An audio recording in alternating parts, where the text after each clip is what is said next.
Hello शलोम, सबको जय मसीह की। मैं हाना अब्राहम और मेरे हस्बैंड मिस्टर अब्राहम, हम दोनों हमारी channel empowering word with Hana Abraham में आप सबका स्वागत करते हैं और परमेश्वर का धन्यवाद करते हैं कि परमेश्वर ने फिर से हमें मौका दिया है कि हम आपके साथ प्रभु के वचन को बांट सके। और हम आशा रखते हैं कि आप सब लोग प्रभु में सुरक्षित होंगे, भले होंगे, चंगे होंगे। तो आइए हम आज के टॉपिक में जाएंगे, आज के मैसेज में जाएंगे। परमेश्वर के वचन में हम जाने वाले हैं और हम आज हबाकुक की जो बुक है उसके ऊपर हम आज स्टडी करने वाले हैं। हम हर बार हबाकुक में से बहुत सारे वचन को कोट करते रहते हैं, बहुत बार उस वचन को दोहराते रहते हैं, लेकिन आज हम जानेंगे कि उस वचन का ओरिजिनल मीनिंग क्या है, प्रभु क्या कहना चाहते हैं हमें। तो आज हम जाएंगे और मैं आगे का समय मेरे हस्बैंड मिस्टर अब्राहम को देना चाहती हूँ और आज हम आशा रखते हैं कि प्रभु का ये वचन, आज की बाइबल स्टडी हमारे लिए बहुत आशीष का कारण बनेगी। और मैं आपको एनकरेज करना चाहती हूँ कि अब तक आपने हमारी इस चैनल को सब्सक्राइब नहीं किया है तो आप सब्सक्राइब कर सकते हैं और बेल आइकन को प्रेस कर सकते हैं ताकि हमारी आने वाली सभी नई वीडियोस आपको मिल सके। और मैं आपको रिक्वेस्ट करना चाहती हूँ कि इस मैसेज को आप दूसरे मसीही भाई बहनों के साथ शेयर कर सकते हैं ताकि प्रभु को महिमा मिले और बिलीवर्स जो है वो प्रभु के वचन में आगे बढ़ सके, हमारा विश्वास ज्यादा बढ़ सके और यीशु के आने तक हम हमारे विश्वास में कायम रह सके। यस, आमीन, हालेलुया, प्रेज द लॉर्ड। परमेश्वर का धन्यवाद करते हैं कि परमेश्वर ने फिर से हमें आज ये मौका दिया कि हम आप लोगों के साथ परमेश्वर का वचन बांट सके। परमेश्वर का धन्यवाद करते हैं कि उसने अपने वचन के अनुसार, अपने प्रॉमिस के अनुसार बारिश को भेज दिया है। हम सब लोग देख रहे हैं अलग अलग जगह पे, सभी जगह पे बारिश हो रही है और परमेश्वर ने हमें ये वचन दिया हुआ है कि जब तक पृथ्वी रहेगी तब तक बारिश और गर्मी और ठंडी वो हमेशा आती रहेगी। और हमारा परमेश्वर जो है वो वचन को पूरा करने वाला परमेश्वर है और हर साल वो उसके समय पर वो बारिश भेज दिया करता है। इसके लिए हम परमेश्वर का धन्यवाद करते हैं। और जैसा कि मेरी वाइफ ने बताया कि आज हम पुराने नियम में से हबाकुक नबी की जो किताब है उसके ऊपर बाइबल स्टडी करने वाले हैं। और कई लोग, कई मसीही लोग जो पुराना जो नियम है उसे इतना ज्यादा इम्पोर्टेंस नहीं देते हैं। पुराने नियम में जो बुक्स है, जो वचन है, उसको उतना पढ़ा नहीं करते। एक रीजन ये मानते हैं कि हम तो नए नियम के लोग हैं तो पुराना नियम पढ़ने की हमें कोई जरूरत नहीं है। लेकिन बाइबल हमें ये सिखाती है कि पूरी बाइबल, पुराना नियम हो, नया नियम हो, वो इसलिए लिखा गया है ताकि हम बिलीवर्स उसमें से कुछ सीख सके। जो कुछ गलतियां पुराने नियम में जो लोगों ने की है वो गलतियां हम अपने जीवन में ना करें। तो पुराना नियम हमारे लिए उतना ही इम्पोर्टेंट है जितना नया नियम। और आज हम उसी पुराने नियम में से हबाकुक नबी की जो किताब है उसके ऊपर बाइबल स्टडी करने वाले हैं। और परमेश्वर से मेरी प्रार्थना है, हमारी प्रार्थना है कि ये हमारा जो आने वाला जो समय है, हमारी ये जो छोटी फेलोशिप है वो प्रभु यीशु मसीह के नाम में आशीषित हो। वचन को पढ़ना, वचन को समझना हम सब के लिए आशीष का कारण बने। और फिर से मैं प्रार्थना करता हूँ परमेश्वर से कि हमारा जो आने वाला समय है वो समय में हम उनके वचनों को अच्छी तरह से समझ सके और उन वचनों को अपने जीवन में सही तरह से अप्लाई कर सके। उसके लिए मैं परमेश्वर से प्रार्थना करता हूँ। तो आगे बढ़ते हैं आज के हमारे इस मैसेज में। और जैसा कि मैंने बताया कि हबाकुक नबी की किताब में से हम आज वचन पढ़ने वाले हैं। वचन में जाने से पहले उसका थोड़ा बैकग्राउंड बताना चाहता हूँ। हबाकुक नबी का नाम जो है उनका क्या अर्थ होता है वो भी मैं आपको बताना चाहता हूँ। तो हबाकुक नबी, उनका जो नाम है उसका जो अर्थ निकलता है वो ऐसा है कि जैसे कि आलिंगन करना, हग करना, किसी व्यक्ति को आलिंगन करना, उसको हग करना, हबाकुक का यही मीनिंग होता है। किसी व्यक्ति के साथ चिपक जाना, किसी व्यक्ति को एकदम चिपक जाना जैसे। और हम आज के मैसेज में देखेंगे कि हबाकुक जो नबी है वो जैसे परमेश्वर को छोड़ ही नहीं रहे, उन्होंने जैसे परमेश्वर को पकड़ लिया है, वो उनसे कुछ पूछ रहे, उनके जो सवाल है उनके आंसर्स परमेश्वर से वो मांग रहे हैं, वो परमेश्वर से आर्ग्यूमेंट, बहस कर रहे हैं, उनसे क्वेश्चन कर रहे हैं। वो सारी बातें हम आज के मैसेज में सीखने वाले हैं। तो मैं यहाँ पूछना चाहती हूँ कि हबाकुक का टाइम कौन सा था और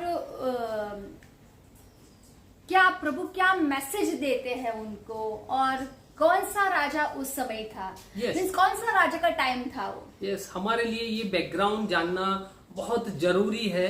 और मैंने पहले भी आप लोगों को अपने मैसेजेस में बताया हुआ है कि अगर आप जब भी पुराने नियम में या नए नियम में कोई भी किताब, कोई भी बुक पढ़ रहे हो, तो एक क्वेश्चन आपके दिमाग में जरूर आना चाहिए कि ये जो किताब है वो क्यों लिखी गई थी, इसके पीछे का उद्देश्य क्या था, क्या ऐसी क्या परिस्थितियां हो गई थी जिसकी वजह से ये परमेश्वर का वचन आया या ये बुक लिखी गई। तो ये क्वेश्चन का जवाब जानना हमारे लिए बहुत जरूरी है।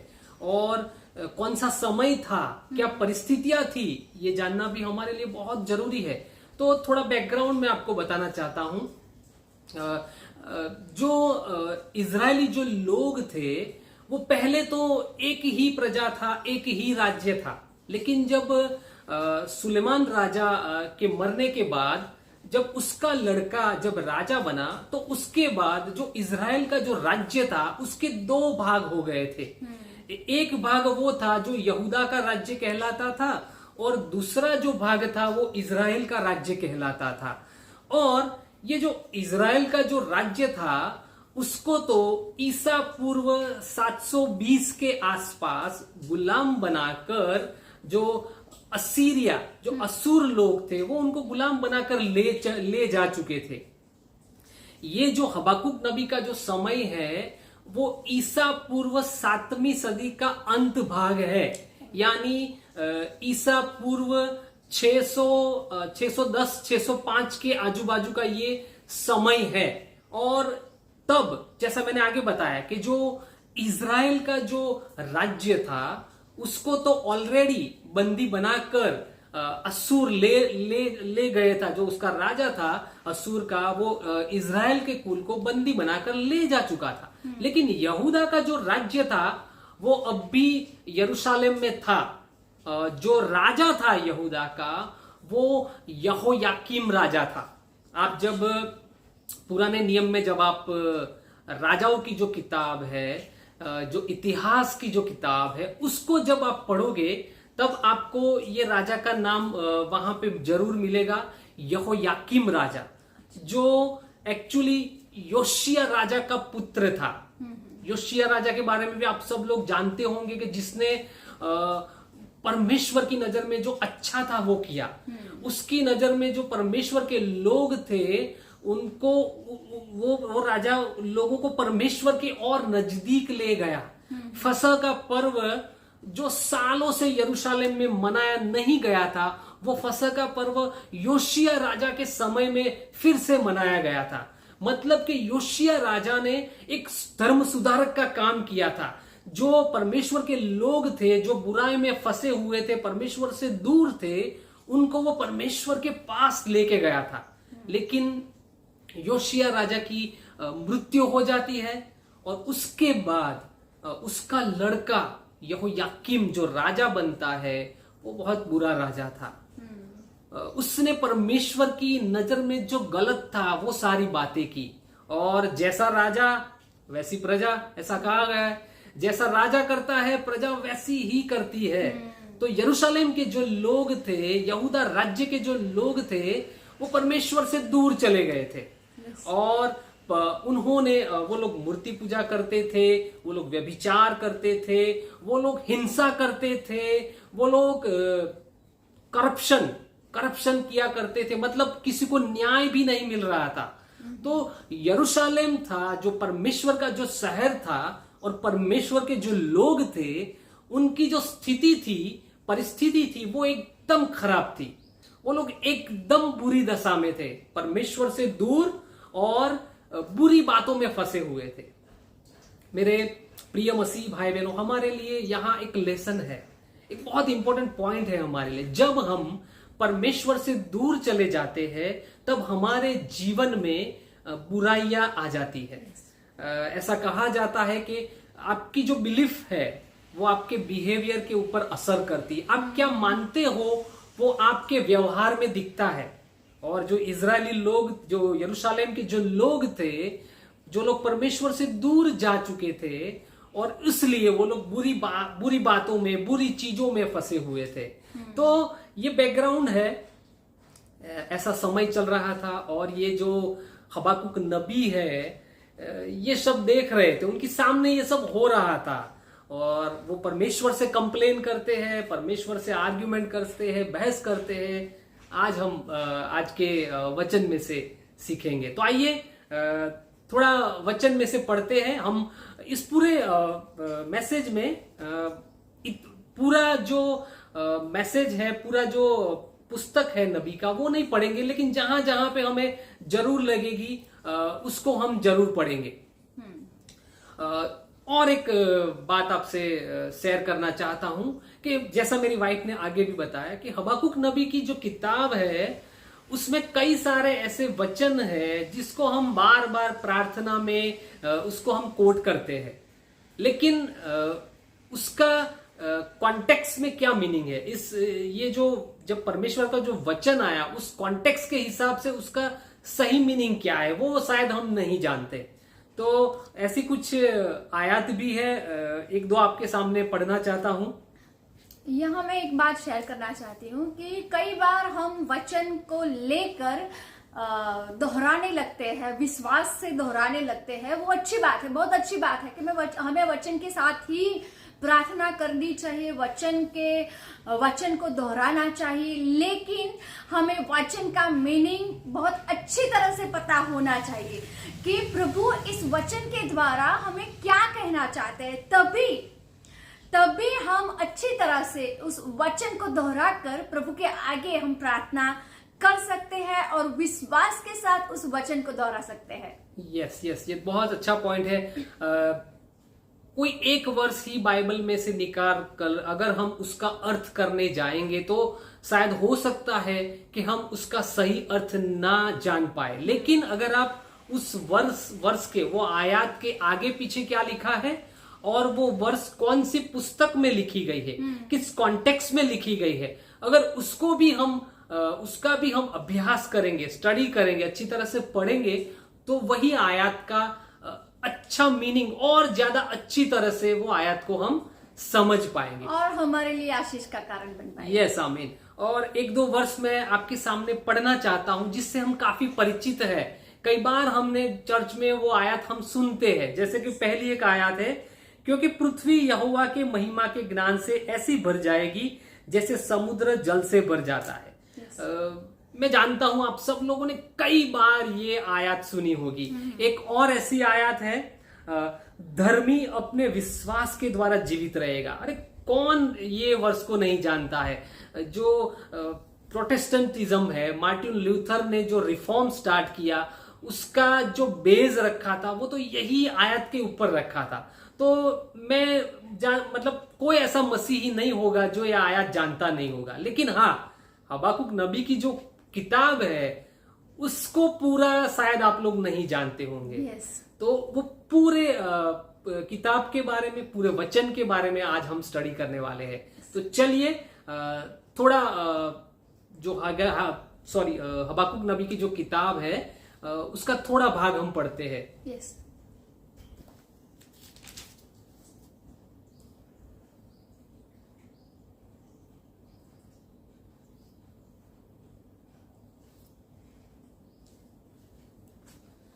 हबाकुक नबी की किताब और उसका पहला अध्याय, उसकी पहली आयत से मैं पढ़ता हूं। भारी वचन जिसको हबाकुक नबी ने दर्शन में पाया। फिर आगे टाइटल आता है अन्याय की शिकायत करना। हे यहोवा, मैं कब तक तेरी दोहाई देता रहूंगा और तू न सुनेगा? मैं कब तक तेरे सम्मुख उपद्रव उपद्रव चिल्लाता रहूंगा? क्या तू उद्धार नहीं करेगा? तू मुझे अनर्थ काम क्यों दिखाता है? क्या कारण है कि तू उत्पात को देखता ही रहता है? मेरे सामने लूटपाट और उपद्रव होते रहते हैं और झगड़ा हुआ करता है और वाद विवाद बढ़ता जाता है। इसलिए व्यवस्था ढीली हो गई और न्याय कभी नहीं प्रकट होता। दुष्ट लोग धर्मी को घेर लेते हैं, इसलिए न्याय का खून हो रहा है। हालेलुया। जैसा कि मैंने आपको पहले बताया कि हबाकुक नबी जो है वो इस पुस्तक में हमें परमेश्वर से कुछ प्रश्न करते हुए देखने को मिलते हैं। इसका जो पहला और दूसरा जो 2 अध्याय है, दोनों अध्याय में परमेश्वर और हबाकुक नबी के बीच का जो वार्तालाप है, उनके बीच जो बहस हो रही है, जो नबी हबाकुक नबी परमेश्वर के साथ जो बहस कर रहे हैं, वो हमें वहां पे देखने को मिलता है। और उसका जो तीसरा जो अध्याय है, उसमें हबाकुक नबी जो है वो एक प्रोफेटिक प्रेयर करते हुए हमें दिखाई देते हैं और परमेश्वर की वर्शिप जैसे करते हुए दिखाई दे रहे हैं। तो उसका ये पहला और दूसरा जो अध्याय है, वहां पे हमें जो हबाकुक जो नबी है वो परमेश्वर से बहुत सारे प्रश्न पूछ रहे हैं। जैसा वो परमेश्वर से ऐसा कह रहे हैं कि इतनी सारी बुराइयां हो रही है, जो बुरे लोग हैं, वो जो अच्छे लोग हैं, उनके ऊपर वो अत्याचार कर रहे हैं।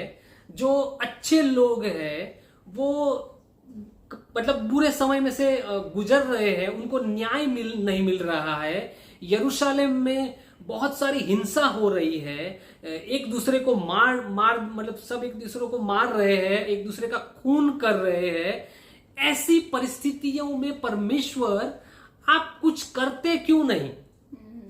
आप कैसे बैठे रह सकते हो? मुझे हिम्मत की दाद देनी पड़ेगी हबाकुक नबी की कि परमेश्वर को वो ऐसा प्रश्न कर रहे हैं कि आप बैठे हो, कुछ कर नहीं रहे हो, आपको दिख नहीं रहा इतनी सारी गलत बातें परमेश्वर के लोगों में और आपके शहर में हो रही है। मेरे मसीही भाई बहनों, हमारे मन में भी कई बार ऐसे प्रश्न उठते हैं। जैसा कि हम अगर आज की हमारी जो दुनिया है, जो लोग हैं, उसके ऊपर जब हम नजर करते हैं तो कई बार हम देखते हैं कि जो गलत लोग हैं, जो बुरे लोग हैं, वो अच्छे लोगों को परेशान करते हुए, उनका नुकसान करते हुए, उनको हैरान परेशान करते हुए देखते हैं हम। और तब कई बार हमारे मन में भी एक सवाल उठता है कि परमेश्वर कहाँ है? परमेश्वर कुछ करते क्यों नहीं? परमेश्वर सबका न्याय क्यों नहीं करते? होता है ना, सब लोगों के मन में ऐसे सवाल आते हैं। आजकल परसिक्यूशन भी बहुत चल रहा है, जगह जगह पे परसिक्यूशन चल रहा है, पूरी दुनिया में चल रहा है, हमारे देश में भी चल रहा है। तो जाहिर सी बात है कि विश्वासियों के मन में भी कई बार ऐसे सवाल आते होंगे कि प्रभु आप देख रहे हो या नहीं देख रहे हो? प्रभु आप कुछ करते क्यों नहीं? ऐसे सवाल विश्वासियों के मन में भी आते होंगे। तो मेरी आशा है कि आपको यहाँ से श्योरली प्रभु आज आंसर देने वाले हैं। यस। और हबाकुक नबी से हमें एक बात सीखने को मिलती है कि अगर हमारे मन में कोई प्रश्न होता है, अगर किसी बात को देखकर हमारे मन में कोई प्रश्न उठ रहे हैं, तो हमें लोगों के साथ बहस करने के बजाय या खुद अपने मन में ही वो बातें को इतना अपने वो बातों को अपने मन में उसको दोहराने की बजाय वही बातें लेकर परमेश्वर के पास जाना चाहिए। और अगर आप परमेश्वर के पास जाओगे, परमेश्वर से पूछोगे, तो हमारा परमेश्वर ऐसा नहीं है कि वो ऐसा कहेगा कि तुम मुझे क्या प्रश्न करते हो, तुम मुझे कोई प्रश्न नहीं करते। नहीं, हमारा परमेश्वर ऐसा नहीं है। हमारा परमेश्वर हमें जवाब देता है। और बाइबल में हम देखते हैं कि कई बार जो परमेश्वर के जो सेवक है, परमेश्वर के जो दास है, वो परमेश्वर को प्रश्न किया करते हैं और हर बार परमेश्वर ने उनका जवाब दिया है। यस, तो हमारा परमेश्वर ऐसा है, वो हमारे सारे प्रश्नों का उत्तर देता है। और मैं आपको भी एनकरेज करना चाहता हूं कि आपकी लाइफ में भी अगर कोई प्रश्न आपको सता रहा है तो आपको जरूर परमेश्वर से पूछना चाहिए। Yes. परमेश्वर आपको जरूर जवाब देगा। और एक प्रश्न में आप, एक ऐसा प्रश्न है जिसका जवाब तो परमेश्वर हमेशा देता है। आप परमेश्वर से ये पूछना कि परमेश्वर, मेरे जीवन में ऐसी कौन सी बात है जो आपको पसंद नहीं है। हाँ, यहाँ हम ऐसा कह सकते हैं कि अगर किसी को ऐसा लगता है कि परमेश्वर हमारे साथ बात नहीं कर रहा है, अगर कोई व्यक्ति परमेश्वर के साथ बात करने को तरसता है और उसे ऐसा लगता है कि मैं तो बहुत बार बात करने की कोशिश करता हूं परमेश्वर के साथ, लेकिन परमेश्वर मुझसे बात ही नहीं करते, तो यहाँ आप जो अब्राहम जी ने बोला वो आप लागू कर सकते हो कि आप परमेश्वर को ये जरूर पूछ सकते हो कि परमेश्वर ऐसी कौन सी बात है जो मेरी लाइफ में से आपको अच्छी नहीं लगती, तो श्योरली परमेश्वर आपके साथ बात करेंगे। यस यस यस, और आपको अपने प्रश्न का जवाब देंगे। यस। और अगर किसी को ऐसा कहा जाए तो वो ऐसा कहेगा कि वो ऐसी जो बात है वो तो मुझे पहले से पता है। ऐसा शायद ऐसा नहीं भी हो सकता है। कोई ऐसी बात भी हो सकती है जो शायद आपने नहीं सोची हो, लेकिन परमेश्वर को आपके जीवन में वो बात पसंद नहीं हो। yes. तो परमेश्वर हमारे प्रश्नों का उत्तर देते हैं। और ये जो हबाकुक नबी है वो परमेश्वर से प्रश्न करता है कि ये इतना सारा गलत सब हो रहा है, जो न्याय है वो सब लोग करप्टेड हो गए हैं, सब लोग लांच रुश्वत ले रहे हैं और किसी को न्याय नहीं मिल रहा है, लोग खुलेआम घूम नहीं सकते, सब एक दूसरे का खून कर रहे हैं। इतनी बुरी परिस्थिति तुम्हारे और तुम्हारे लोगों की और तुम्हारे शहर की हो गई है और इसकी वजह से पूरी दुनिया में तुम्हारा नाम ही खराब हो रहा है परमेश्वर, तो आप कुछ करते क्यों नहीं है? मेरे प्रियो, हमारा जो परमेश्वर है वो कई बार धीरज रखता है। हमारा जो परमेश्वर है वो धैर्य रखने वाला परमेश्वर है। हमारा परमेश्वर ऐसा नहीं है कि वो हर सैटरडे संडे सबका न्याय चुकाने बैठ जाता है। हमारा परमेश्वर हमेशा धैर्य रखता है ताकि उसके लोग जो बुरे मार्गों में फंसे हुए हैं वहां से वो लोग निकल आए। तो परमेश्वर इसीलिए धैर्य रखते हैं। और जब ये हबाकुक नबी जब परमेश्वर से ये प्रश्न पूछते हैं तो उसका जवाब परमेश्वर उसे आगे जो आयतें लिखी है उसमें देते हुए हमें पढ़ने को मिलते हैं। लेकिन उस सारी आयत में हम नहीं जा रहे हैं। परमेश्वर हबाकुक नबी को उसका उत्तर देता है। जो प्रश्न जो हबाकुक नबी ने पूछा है कि परमेश्वर आप कैसे बैठे रह सकते हो, आप कुछ कर नहीं रहे हो, तो परमेश्वर उसका जवाब देता है। परमेश्वर ये जवाब देते हैं कि हबाकुक नबी को ये कहते हैं कि तुम्हारी जो आंखें हैं तुम कई सारी चीजों को नहीं देख रहे हो, तुम यरूशलेम को ही देख रहे हो। पूरी दुनिया में नजर करके देखो और तुम कह रहे हो कि मैं कुछ कर नहीं रहा, लेकिन मैंने ऑलरेडी अपने काम को करने की शुरुआत कर दी है। और परमेश्वर आगे ये कहते हैं कि जो खाल्दियन लोग हैं, जो बेबीलोनियन लोग हैं, मैं उन लोगों को खड़ा कर रहा हूं। मैं उन लोगों को लेके आऊंगा और वो लोग यरूशलेम के ऊपर आक्रमण करने वाले हैं। जैसे ही हबाकुक नबी ये सुनते हैं वो स्तब्ध हो जाते हैं, एकदम वो डर जाते हैं, क्योंकि बेबीलोनियन जो साम्राज्य था वो बहुत ही क्रूर साम्राज्य था। आप लोग अगर हिस्ट्री में पढ़ोगे तो आपको पता चलेगा कि बेबीलोन के जो लोग थे, उसके जो सिपाही थे, वो बहुत ही निर्दयी लोग थे। जहां कहीं भी वो जाते थे पूरा विनाश कर देते थे। खाली मनुष्यों का वध नहीं करते थे, वो लोग पशुओं को भी मार डालते थे और यहां तक कि पेड़ पौधे को भी वो लोग काट डालते थे। मतलब वो लोग जहां भी जाते थे वहां जीवित कोई भी वस्तु बाकी नहीं रहती थी। इतने भयानक लोग थे वो लोग। और जब परमेश्वर हबाकुक नबी को ये कहते हैं कि मेरे लोगों को शिक्षा के लिए, मेरे लोगों को सही रास्ते पे लाने के लिए मैं बेबीलोनियन को खड़ा कर रहा हूं, तो हबाकुक नबी एकदम स्तब्ध हो जाते हैं और फिर से वो परमेश्वर से कंप्लेन करने लगते हैं। पहले वो परमेश्वर से ये कंप्लेन कर रहे थे, ये शिकायत कर रहे थे कि परमेश्वर आप कुछ भी नहीं कर रहे हो, आप बस बैठे हो, जैसा हो रहा है वैसे आप सब देख रहे हो, आप कुछ भी नहीं कर रहे हो, आपको कुछ करना चाहिए, ऐसा वो कहता है। और जब परमेश्वर ये कहता है कि मैं बेबीलोनियन को लेकर आने वाला हूं, बेबीलोनियन साम्राज्य यहां आकर तुम्हारे लोगों के ऊपर चढ़ाई करेगा, तब हबाकुक नबी ये कहते परमेश्वर आप कुछ ज्यादा ही कर रहे हो। पहले वो ये कह रहा था कि आप कुछ नहीं कर रहे हो, अब जब परमेश्वर ने अपनी योजना बताई तो हबाकुक नबी ये कहते हैं कि परमेश्वर आप तो बहुत ज्यादा ही कुछ कर रहे हो। हाँ, क्योंकि हर बार हम ऐसा चाहते हैं कि हम जैसा चाहे वैसा परमेश्वर हमें आंसर दे, वैसा परमेश्वर हमें उत्तर दे, पर हमारा परमेश्वर ऐसा नहीं है कि हम जैसा चाहेंगे वैसा वो करेगा, उससे जो सही लगेगा वो ही परमेश्वर करेगा। यस यस, और ये हबाकुक नबी भी ऐसा सोच रहे हैं कि एग्जैक्ट वो जैसे सोच रहे हैं वैसे ही परमेश्वर करे। हाँ। उससे थोड़ा भी आजू बाजू नहीं। और परमेश्वर हमारी प्रार्थनाओं के उत्तर देते हैं, लेकिन कई बार हमें ऐसा लगता है कि परमेश्वर ने हमारी प्रार्थना का उत्तर नहीं दिया, क्योंकि परमेश्वर ने हमने जैसी प्रार्थना की थी, हमने जो मांगा था उस हिसाब से हमें नहीं मिला, इसलिए परमेश्वर ने हमें उत्तर नहीं दिया। ये गलत बात है। यस। अगर प्रार्थना का उत्तर आपको मिला है कि नहीं वो कैसे तय होगा? अगर मान लीजिए आपने परमेश्वर से ये कहा कि परमेश्वर मुझे तो मर्सिडीज कार चाहिए, तो परमेश्वर ने आपको जवाब दिया मैं तुम्हें मर्सिडीज गाड़ी देने वाला नहीं हूं। हाँ। तो ये क्या हुआ? ये प्रार्थना का जवाब ही है। हाँ। ये परमेश्वर ने आपकी प्रार्थना का प्रतिभाव ही दिया है, आपको आंसर ही दिया है, लेकिन आपने ये सोचा कि नहीं मुझे मर्सिडीज नहीं मिली मतलब परमेश्वर ने मुझे जवाब नहीं दिया। That is wrong. परमेश्वर हमारी हर प्रार्थनाओं के उत्तर देते हैं, लेकिन जब हमने जिस तरह से उत्तर चाहा है उस तरह से हमें नहीं मिलता, इसलिए हम ये सोचते हैं कि परमेश्वर ने हमें आंसर नहीं दिया।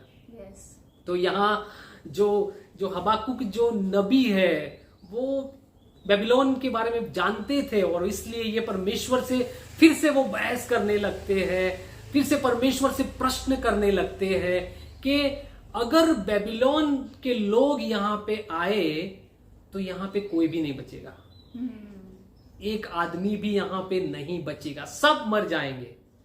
अगर बेबीलोन के लोग यहाँ पे आक्रमण करेंगे तो वो लोग किसी को नहीं छोड़ेंगे, ना अच्छे आदमी को ना बुरे आदमी को, सब लोगों को मार डालेंगे। और हबाकुक नबी को एक और बात भी खूंच रही है, एक और बात भी उनके समझ में नहीं आ रही है कि परमेश्वर उसके लोगों को शिक्षा देने के लिए, उसके लोगों को सही रास्ते पे लाने के लिए उनके ऊपर ऐसे लोगों के द्वारा आक्रमण करवा रहा है जो लोग बहुत ही बुरे लोग हैं। यहूदी जो लोग हैं उनसे भी बुरे लोग हैं वो लोग। तो जो बेबीलोन के वो लोग थे वो तो मूर्ति पूजक थे, वो लोग किसी न्याय व्यवस्था में मानते नहीं थे, वो लोग ना सच्चे परमेश्वर को मानते थे, वो बुरे लोग थे। और पूरी पृथ्वी में वो लोग दूसरे लोगों का जो राज्य था उसको छीन लिया करते थे, दूसरे लोगों की जो वस्तुएं थी उनको वो लोग छीन लिया करते थे, दूसरे लोगों की धन संपत्ति को लूट लिया करते थे, दूसरे लोगों के राज्य को बंदीवान बना लेकर ले जाते थे। तो हबाकुक नबी को ये बात भी अपने उनके दिमाग में आ नहीं रही थी कि परमेश्वर हमारा न्याय करने के लिए, हमें सही रास्ते पे लाने के लिए ऐसी प्रजा को ला रहे हैं जो हमसे भी गई गुजरी है, जो हमसे भी बुरे लोग हैं। और वो परमेश्वर से वो आर्ग्यूमेंट करता है कि अगर बेबीलोनियन लोग आ गए तो कोई नहीं बचेगा, सब लोग मर जाएंगे, धर्मी जन भी मर जाएंगे, बुरे लोग भी मर जाएंगे। और ऐसा करके वो जैसे परमेश्वर से खफा हो जाता है, वो परमेश्वर से थोड़ा रूठ जाता है ऐसा जैसा, और बोलता है कि मैं बैठ जाता हूं, मैं देखता हूं परमेश्वर ये करते हैं कि नहीं करते, जैसे यूना नबी ने किया था। यस एग्जैक्टली, जैसे यूना नबी भी बैठ गए थे कि देखता हूं परमेश्वर क्या करते हैं। हाँ। और हबाकुक नबी भी, क्योंकि यूना को पता था कि परमेश्वर बड़ा अनुग्रहकारी है। यस। और परमेश्वर जो हबाकुक नबी है उनसे ये कहते हैं कि तुम यहाँ क्यों बैठ गए हो? मैंने तुम्हें जो रिविलेशन दिया है वो इसलिए नहीं दिया है कि तुम्हारी जानकारी के लिए मैंने तुम्हें नहीं दिया है, वो इसलिए दिया है ताकि तुम जाके लोगों को बताओ। मैंने जो वचन तुम्हें कहे हैं, तुम्हें जो दर्शन दिया है वो इसलिए दिया है ताकि तुम जाके वो लोगों को, मेरे लोगों को वो बताओ। यहां भी हमारे लिए एक बहुत ही इंपॉर्टेंट पॉइंट है समझने के लिए। परमेश्वर हमें जो जो गिफ्ट देते हैं, परमेश्वर हमें जो जो आत्मिक वरदान देते हैं, वो हमेशा दूसरों के लिए है, हमारे पास रखने के लिए नहीं है। अगर परमेश्वर ने किसी को चंगाई करने का वरदान दिया है तो इसलिए नहीं दिया कि वो एक बड़ा हीलर बन जाए और लोग उसकी प्रशंसा करें कि ये तो बहुत बड़ा हीलर है, सब लोगों को चंगा कर देता, इसलिए नहीं। परमेश्वर ने उसको इसलिए वो वरदान दिया है ताकि जाके वो लोगों को चंगा करे और परमेश्वर का राज्य और परमेश्वर की महिमा हो, परमेश्वर का राज्य हो। परमेश्वर ने अगर किसी को प्रीचिंग का, मैसेज देने का अगर वरदान दिया है तो इसलिए नहीं दिया कि वो बहुत सारी भेद की बातें जानकर अपने तक ही सीमित रखे। वो सारी बातें वो जाके परमेश्वर के लोगों को बताए। और परमेश्वर हबाकुक नबी से ये कहते हैं, यहां बैठने से कोई फायदा नहीं है, तुम्हारे यहां बैठे रहने से कोई फायदा नहीं, जाओ और जाकर मेरे लोगों को बताओ। परमेश्वर हबाकुक नबी से क्या कहते हैं, आइए पढ़ते हैं, थोड़ा वचन में से थोड़ा पढ़ते हैं।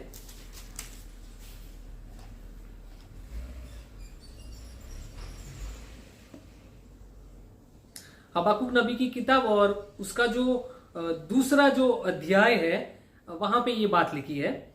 हबाकुक नबी क्या कहते हैं, मैं अपने पहरे पर खड़ा रहूंगा और गुम्मट पर चढ़कर ठहरा रहूंगा और ताकता रहूंगा कि मुझसे वह क्या कहेगा, मैं अपने दिए हुए उलाहने के विषय क्या उत्तर दूं। अभी देखिए परमेश्वर हबाकुक नबी को क्या कहते हैं, यहोवा ने मुझसे कहा दर्शन की बातें लिख दे, वरन पाटियों पर साफ लिख दे कि दौड़ते हुए भी वे सहज से पढ़ी जाए, क्योंकि इस दर्शन की बात नियत समय में पूरी होने वाली है। परमेश्वर हबाकुक नबी से ये कहता है कि मैंने तुम्हें जो दर्शन दिया है, जो बातें मैंने तुमसे कही है, वो जाकर एक पार्टी जो वहां पे लिखा है पार्टियों पर साफ लिख दे। मतलब अगर मैं ऐसा कहूं कि एक दीवार के ऊपर लिख दो ताकि जो जो लोग वहां से दौड़ के जाते हैं वो उसको पढ़ सके, और पढ़ने के बाद हो सकता है कि मेरे जो लोग हैं वो सुधर जाए। परमेश्वर हबाकुक नबी से ये कहते हैं तुम्हारे यहां बैठे रहने से कुछ नहीं होगा, तुम जाओ मेरे लोगों को मेरी बातें बताओ, मैंने तुम्हें जो कहा है उसको लिख दो ताकि सब लोग पढ़ सके, और पढ़ने के बाद शायद मेरे लोग पछतावा करें, रिपेंट करें, अपने बुरे कामों से फिर जाए, तो शायद परमेश्वर अपना मन बदल दे। मेरे प्रियो, मेरी वाइफ ने पहले एक वीडियो बनाया है, our prayer can change God's mind. Yes, हमारा जो परमेश्वर है, बाइबल में हम देखते हैं कई बार परमेश्वर ने जो निर्णय लिया होता है, जो डिसीजन लिया होता है, वो चेंज कर देते हैं। वो जब उसके लोग रिपेंट करते हैं, अपने बुरे कर्मों से फिर जाते हैं, तो परमेश्वर ने जो तय किया हुआ है वो उसको बदल देते हैं, उसको चेंज कर देते हैं। और यहां भी परमेश्वर की यही इच्छा है कि अगर मेरे लोग मेरी बातें सुनकर रिपेंट करेंगे, अपना मन फिराएंगे, तो मैं भी अपना मन फिराऊंगा। ये जो बेबीलोनियों का जो चढ़ाई करने वाले हैं, वो जो प्लान है, योजना है परमेश्वर की, वो परमेश्वर उसको बदल देंगे।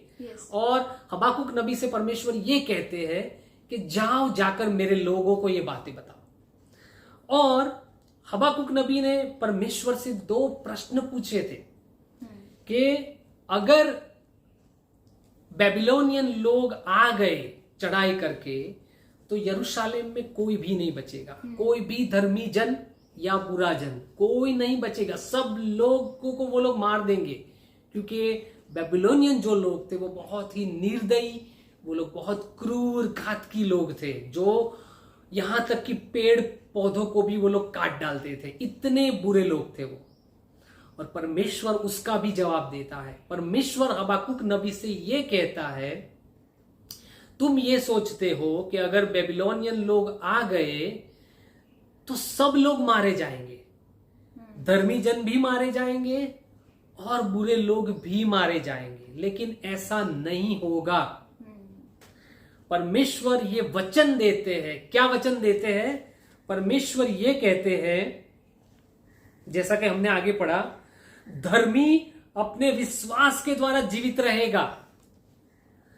ये जो आयत है उसको ठीक तरह से समझना बहुत जरूरी है।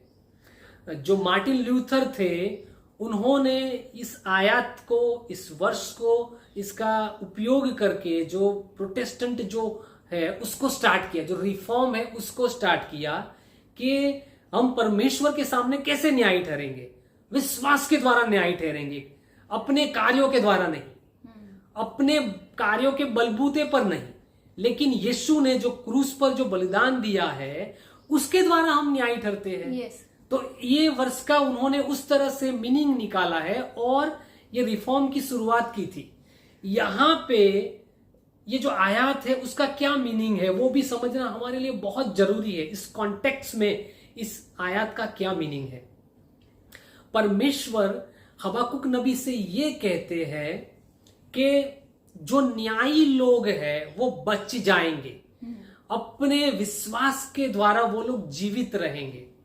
मेरे प्रिय मसीह भाई बहनों, न्यायी मतलब राइचियस पर्सन, न्यायी लोग, जो लोग अपनी इच्छा के अनुसार नहीं, परमेश्वर की इच्छा के अनुसार जीते हैं। आप लोग ने उत्पत्ति की किताब में पढ़ा है कि नूह के बारे में ऐसा लिखा है कि वो अपने जमाने में सबसे न्यायी व्यक्ति था, वो एक न्यायी व्यक्ति था और परमेश्वर ने उसको बचाया। भले ही परमेश्वर ने पूरी सृष्टि का नाश कर दिया, पूरी पृथ्वी के ऊपर जल प्रलय लेके आया, लेकिन नूह और उसकी फैमिली को बचा लिया। एलाइजा परमेश्वर से ये कहता है कि परमेश्वर मैं अकेला ही बचा हूं, मैं अकेला तुम्हारा एक ही आदमी बचा हूं, बाकी तो सब लोग बाल के पीछे लगे हैं। तब परमेश्वर कहते गलत, ऐसे 7000 न्यायी लोग हैं जिन्होंने अपने घुटने बाल के सामने नहीं टिकाए।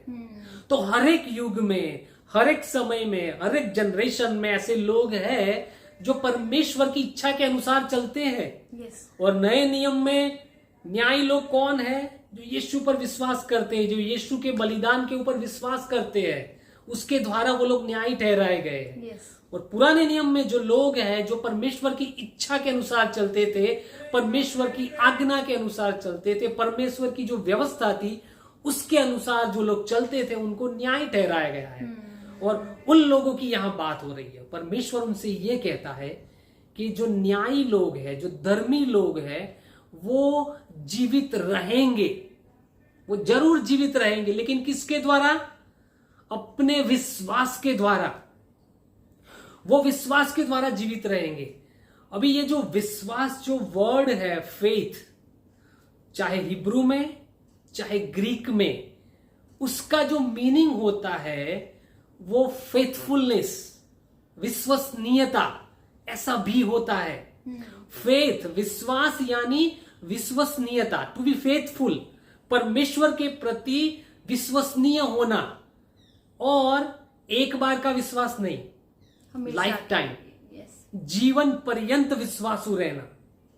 परमेश्वर हबाकुक नबी से ये कहते हैं कि मेरे लोग, जो विश्वासु लोग हैं, जब बेबीलोनियन आएंगे और तब भी लोगों का भरोसा अगर मुझसे नहीं उठेगा, चाहे कितनी भी बुरी परिस्थितियां आ जाए, चाहे बेबीलोनियन उनके ऊपर आक्रमण कर दे, तब भी मेरे जो विश्वासु लोग हैं, अगर वो मुझ पर उनका विश्वास अगर दृढ़ रहेगा तो वो लोग बच जाएंगे। yes. वो लोग मारे नहीं जाएंगे। हमारे लिए भी ये एक बहुत उत्तेजनदायक वचन है। yes. आज का हम जो समय देख रहे हैं वो परसिक्यूशन का समय है, चाहे इंडिया हो या चाहे दूसरे कंट्रीज हो, सभी जगह पे जो मसीही लोग हैं उनको सताया जा रहा है, उनको मारा जा रहा है। हम लोग न्यूज में देखते हैं रोज कि मसीही लोगों को बहुत सताया जा रहा है, बहुत सारी विपत्तियां हमारे लोगों के ऊपर आ रही है। लेकिन परमेश्वर का वचन हमें ये उत्तेजन देता है, हमें एक भरोसा देता है कि जो न्यायी लोग हैं, जो परमेश्वर के लोग हैं, जो विश्वास में दृढ़ है, वो लोग जीवित रहेंगे। परमेश्वर उनको बचाएंगे। परमेश्वर बुरे लोगों से बचाएंगे उनको। और परमेश्वर हबाकुक नबी से ये वचन कहते हैं कि डरो मत, मेरे भले ही बेबीलोनियन लोग आ रहे हैं, भले ही वो लोग पृथ्वी पे सबसे बुरे लोग हैं, पेड़ पौधों को भी काट डालते हैं, पशुओं को भी मार डालते हैं, लेकिन फिर भी जो मेरे लोग हैं, जो न्यायी लोग हैं, जो मुझ में विश्वास में दृढ़ बने रहे हैं, जो अंत तक टिके रहेंगे, वो लोग जरूर बचेंगे। यहाँ मैं एक बात शेयर करना चाहती हूँ कि हमारे लिए, मसीह भाई बहनों के लिए है, यहाँ एक बहुत बड़ी बात हमें समझनी चाहिए कि हम जब मसीह को ग्रहण करते हैं तब हम हमारा उद्धार पाते हैं। हमने एक बार जब उद्धार पा लिया तब एक प्रोसेस हमारी लाइफ में शुरू हो जाती है और वो होती है साल्वेशन की प्रोसेस। हमने मसीह में उद्धार तो पा लिया है, लेकिन वो हमारी लाइफ टाइम तक वो प्रोसेस चलती रहती है। यस और हम मसीही जीवन में जब जब आगे बढ़ते हैं, हमारा साल्वेशन चलता ही रहता है। हमने एक बार उद्धार पा लिया है, हम उद्धार पाते रहते हैं, वो चलता ही रहता है प्रोसेस, और एक दिन मसीह में हम पूरी तरह से उद्धार पाएंगे। यस, आमीन आमीन। तो हमारे लिए भी ये एक आशा है कि हम अंत तक प्रभु में विश्वासु रहेंगे। अगर एक बार हमें उद्धार मिल गया है यीशु मसीह में, पर हम वचन के अनुसार चलते ही जाएंगे और हमारी आखिरी सांस तक हम प्रभु में बने रहेंगे, विश्वासु रहेंगे, तो श्योरली हम उस अनंत जीवन को एक दिन पालेंगे। यस आमीन। तो यहाँ पे हबाकुक नबी ने परमेश्वर से 2 प्रश्न पूछे थे कि अगर बेबीलोनियन लोग आ गए तो धर्मी लोगों का क्या होगा। बुरे लोग तो मर जाएंगे, साथ में क्या धर्मी लोग भी मर जाएंगे। परमेश्वर कहता है ना, मेरे जो लोग हैं, जो मुझ पर भरोसा करने वाले हैं, वो लोग जीवित रहेंगे। अपने विश्वास के द्वारा। अगर वो लोग विश्वास में दृढ़ रहे तो वो जरूर जीवित रहेंगे। परमेश्वर के ऊपर उनका भरोसा है, वो अगर अंत तक रहा तो वो लोग जरूर बचेंगे। और हमारे लिए नए नियम में भी यही लिखा है, जो अंत तक टिकेगा वही उद्धार पाएगा। हमें भी अपने विश्वास में दृढ़ रहना है, चाहे कैसी भी परिस्थितियां हमारे जीवन में आ जाए। ऐसा ना हो कि परिस्थितियों को देखकर परमेश्वर के ऊपर से हमारा विश्वास उठ जाए। हम ऐसा ना सोचने लगे कि परमेश्वर तो है ही नहीं, ये सब क्यों हो रहा है। अगर परमेश्वर होता तो ये सब बातें, ऐसी जो गलत गलत बातें हो रही, वो होती ही नहीं। नहीं, हमें हमारा जो भरोसा है वो परमेश्वर के ऊपर अंत तक रखना है, और तब हम पूरी रीति से उद्धार पाएंगे। दूसरा जो क्वेश्चन पूछा था, जो हबाकुक नबी के मन में था, कि हमारा न्याय करने के लिए परमेश्वर के जो लोग हैं उनको सही रास्ते पे लाने के लिए आप एक बुरी प्रजा को लेके आ रहे हो, वो तो हमसे भी गए गुजरे हैं, वो तो मूर्ति पूजक लोग हैं, वो तो बुरे लोग हैं। तो परमेश्वर क्या उनको जवाब देता है? वो जो परमेश्वर का जो जवाब है, वो आप उसका जो 2 अध्याय है, उसकी 6वीं आयत से 19वीं आयत तक आप जब पढ़ोगे तो वहां पे आप देखोगे कि परमेश्वर क्या जवाब देता है। परमेश्वर ये कहता है कि भले ही बेबीलोन तुम्हारे ऊपर आक्रमण करने आएगा, उसको मैं ही उसका उपयोग कर रहा हूं, लेकिन एक ऐसा समय आएगा जब बेबीलोन ने जो गलत काम किए हैं उसकी सजा उसको मिलेगी। मेरे प्रिय मसीह भाई बहनों, कुछ ऐसे नियम है जो परमेश्वर ने बनाए हुए, जो कभी खत्म नहीं होते, वो कभी टूटते नहीं, ऐसा ही चलता रहता है। जैसे कि परमेश्वर ने कुछ फिजिकल लॉज बनाए हैं, जैसे कि ग्रेविटेशनल फोर्स।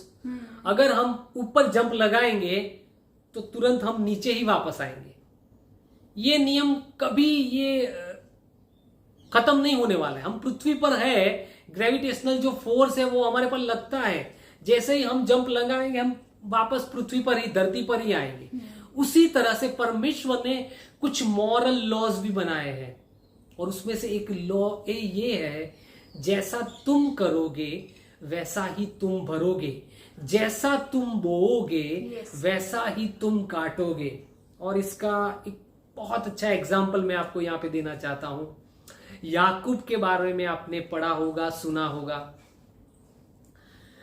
और ये जो मैं इंसिडेंट बताने जा रहा हूं याकूब के जीवन में से, वो थोड़ा फनी है, हमें थोड़ा हंसी भी आ सकती है कि याकूब का मैरिज की वो पहली रात है, हनीमून है उसका, और दूसरी सुबह जब वो उठता है और देखता है, लो तो लिया होती है। वो तो राहेल से शादी करना चाहता था, लेकिन सुबह में जब उठता है और अपने बेड के ऊपर जब वो देखता है तो उसके साथ लेया सोई हुई होती है। ये सिचुएशन ऐसी है कि हंसी आ जाती है, लेकिन उसके ऊपर क्या गुजर रहे होंगे। 7 साल उसने मजदूरी की, जिसके लिए उसने अपने मामा लाबान से कहा था, मैं 7 साल तेरे लिए मजदूरी करूंगा और तुम्हारी जो बेटी राहेल है उसका मेरे साथ ब्याह करना। लेकिन ये लाबान क्या करता है, चीटिंग करता है और अपनी जो बड़ी लड़की है जो इतनी खूबसूरत नहीं है उसको वो पहले उसके साथ शादी करवा देता है और फिर कहता है और 7 साल तू मेरे लिए काम कर, फिर मैं राहेल को तेरे साथ उसका ब्याह करवाऊंगा। यही याकूब ने अपने पिता के साथ चीटिंग किया था। उसका पिता, जिसकी आंखें इतनी नम हो गई थी कि वो देख नहीं पा रहा था, और उसने चीटिंग करके अपने पिता के पास जाकर वो आशीर्वाद ले लिया।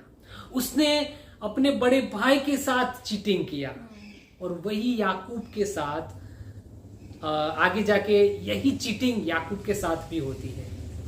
तो बाद में याकूब इज़राइल कहलाता है, परमेश्वर के साथ वो लड़ता है और परमेश्वर उसे आशीषित करते हैं। लेकिन उसका जो जीवन था उसमें तो हमें ये देखने को मिलता है कि वो सबके साथ चीटिंग, फ्रॉड किया करता था, और परमेश्वर उसको उसकी लाइफ में उसी के साथ भी वैसा ही व्यवहार होता है कि उसका खुद का जो सगा जो मामा है वो उसके साथ चीटिंग करता है।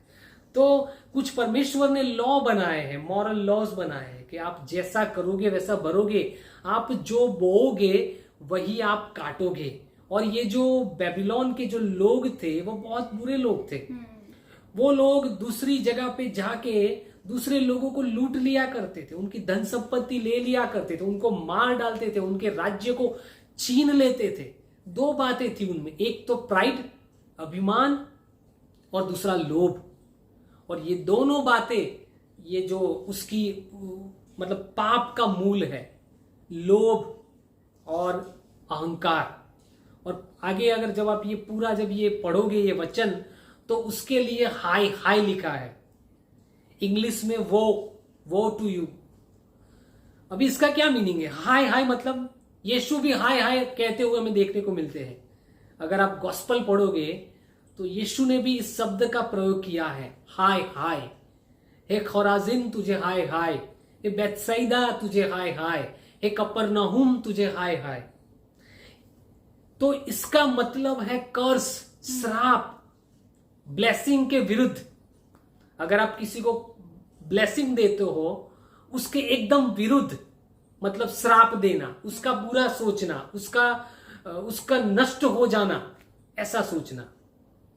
और बाइबल में कई बार ये हाय वर्ड वहां पे हमें देखने को मिलता है। यहां बेबीलोन के लिए लिखा गया है हाय बेबीलोन, मतलब तेरा भी नाश होगा। जिस तरह से तूने दूसरे लोगों को लूटा है, एक दिन तेरा भी नाश हो जाएगा, तू भी नष्ट हो जाएगा। हमारे लिए, मसीही लोगों के लिए ये एक सीखने लायक बात है वचन के द्वारा कि हम अपने जीवन में क्या बो रहे हैं उसके प्रति हम थोड़ा सजाग रहे, थोड़ा जागरूक रहे। हम अपने जीवन में क्या बो रहे हैं, आज जो हम बोएंगे वही हम काटने वाले हैं।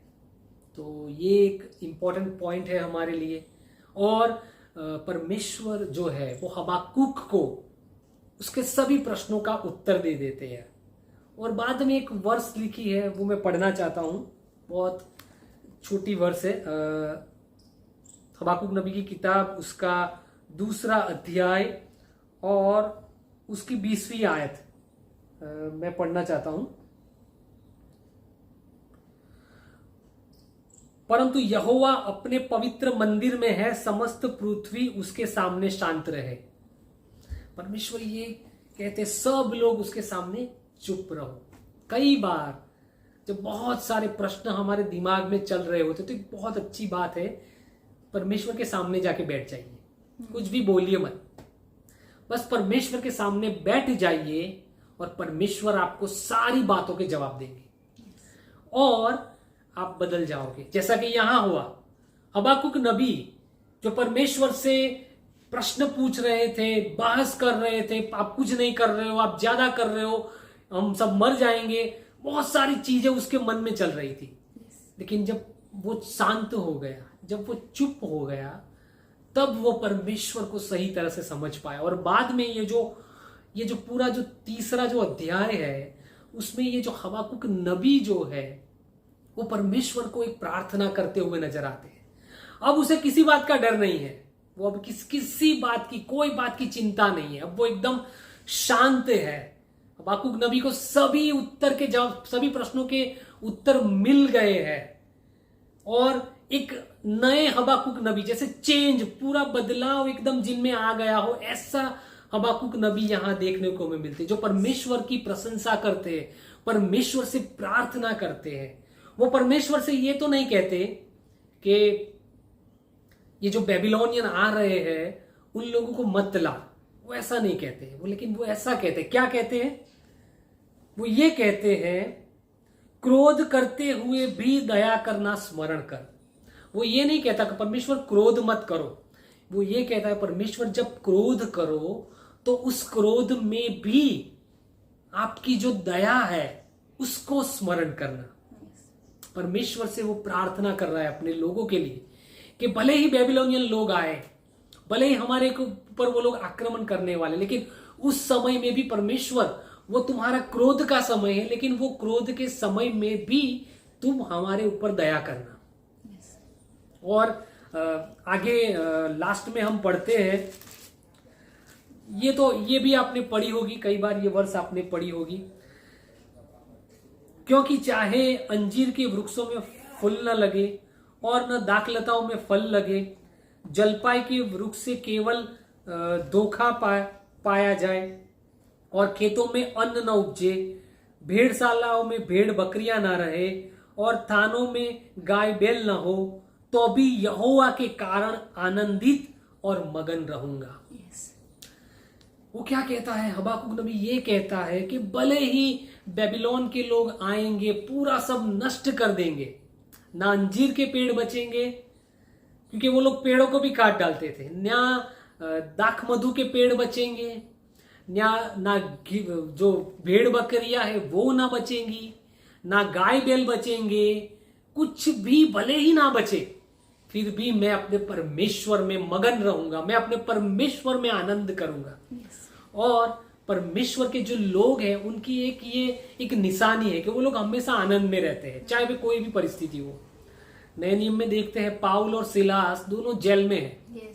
उनके पैरों में बेड़ियां लगी हुई है। वो लोग क्या करते हैं? वो लोग खुशी से, आनंद से परमेश्वर के गीत गा रहे हैं। तो ये एक निशानी है परमेश्वर के लोगों की। वो लोग हमेशा खुश रहते हैं, आनंदित रहते हैं, परमेश्वर की ओर देखते हैं, उनका जो आनंद है वो परमेश्वर में है। तो हमारे लिए ये भी एक लेसन है कि हर एक परिस्थिति में आनंदित रहना है, परमेश्वर की बाट जोना है। हबाकुक नबी ये कहता है, मैं उस दिन का इंतजार कर रहा हूं कि जब बेबीलोनियन आएंगे, भले ही अंजीर के पेड़ ना रहे, भले ही भेड़ बकरी ना रहे, लेकिन फिर भी मैं अपने परमेश्वर में आनंद करूंगा। एक बदला हुआ हबाकुक हमें यहाँ देखने को मिलता है। जो पूरी चिंताएं थी, प्रश्न थे, वो सब उसके दूर हो गए।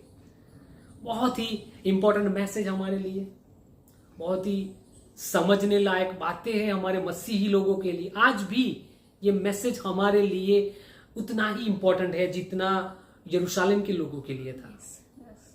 और मैं परमेश्वर से प्रार्थना करता हूं कि सारी बातें समझने में परमेश्वर आपको सहाय और मदद करे। आमीन आमीन।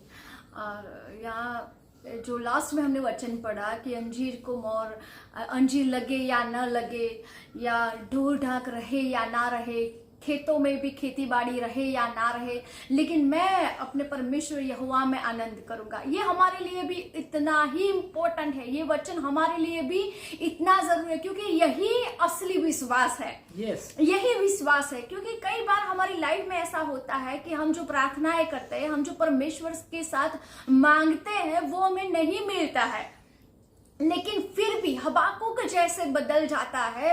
हबाकुक जैसे परमेश्वर में आनंद करने को बोलता है। जब उसका मन अशांत होता है, तब वो परमेश्वर के साथ बात करता है, और परमेश्वर के साथ बात करने के बाद उसका मन शांत हो जाता है, उसका विश्वास बदल जाता है। वो हालांकि वो विश्वासी था ही, लेकिन फिर भी परमेश्वर के साथ जब बात करता है, तब वो उसका विश्वास जैसे ज्यादा बढ़ जाता है। उसे कोई फिक्र नहीं रहती कि चाहे बेबीलोन के लोग आए, चाहे कुछ भी हो, लेकिन मैं अपने परमेश्वर यहोवा में आनंद करूंगा।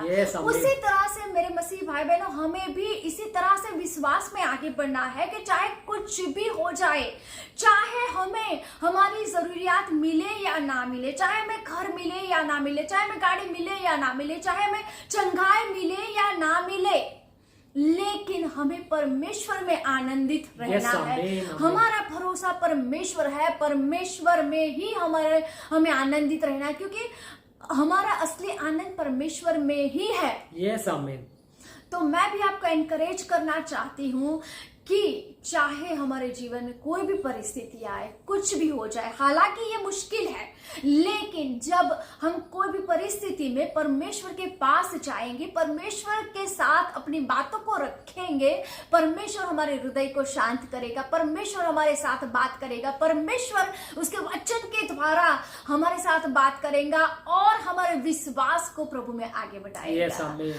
तो आज का वचन, मैं आशा रखती हूँ कि आज का वचन, आज की बाइबल स्टडी आपके लिए आशीष का कारण बनी होगी। और हम परमेश्वर का मिल के धन्यवाद करते हैं और दुआ करते हैं कि आज की बाइबल स्टडी, आज का ये वचन आपके लिए आशीष का कारण बने। और मैं आपको रिक्वेस्ट करती हूँ कि इस बाइबल स्टडी के मैसेज को आप दूसरे मसीह भाई बहनों के साथ शेयर करिए, ताकि ये परमेश्वर के वचन को बहुत नजदीक से लोग जान सके, परमेश्वर को समझ सके और परमेश्वर के आनंद में, विश्वास में आगे बढ़ सके। सबको जय मसीह की।